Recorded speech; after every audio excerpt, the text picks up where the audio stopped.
1781 ஒப்படைப்பு சட்டம். 1773 ஒழுங்குமுறை சட்டம் பார்த்திருப்போம். ஓகேங்களா? அதுல சில குறைகளை நிவர்த்தி பண்றதுக்காக தான் 1781 ஒப்படைப்பு சட்டம் வந்து கொண்டு வரப்பட்டுச்சு. ஓகேங்களா?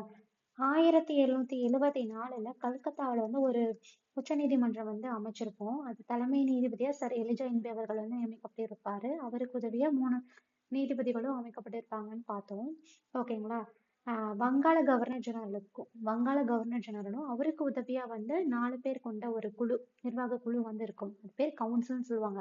இந்த வங்காள கவர்னர் ஜெனரல் அண்ட் கவுன்சில்கள் அவங்க செயல்படும் போது இந்த உச்சநீதிமன்றம் வந்து தலையிடுறது, தேவையில்லாம வம்பு வளர்த்துட்டே இருக்கிற மாதிரி எல்லா பிரச்சனைகள் எல்லா இதுக்குமே வந்து அந்த உச்சநீதிமன்றம் வந்து தலையிட்டதுனால சில மோதல்கள்லாம் ஏற்பட்டுச்சு. ஓகேங்களா?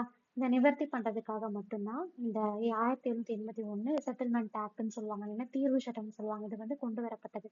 என்னன்னா இந்த கவுன்சில் மற்றும் வங்காள கவர்னர் ஜெனரல் அவங்க செயல்படுற செயல்பாடுகளை வந்து உச்சநீதிமன்றம் தலையிடக்கூடாது அப்படின்னு சொல்லிட்டு விலக்கிக் கொள்ளப்பட்டிருக்கும். அதே மாதிரி வரி வசூலிக்கும் சம்பந்தமான பிரச்சனைகளையும் வந்து சில நிபந்தனைகளோட வரம்புகள் விதிச்சிருப்பாங்க. ஓகேங்களா?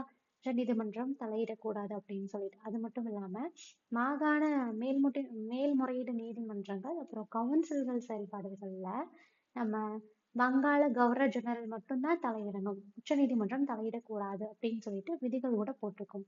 இது அந்த செட்டில்மெண்ட் ஆக்டோட முக்கியமான சிறப்பம்சம். தேங்க்யூ.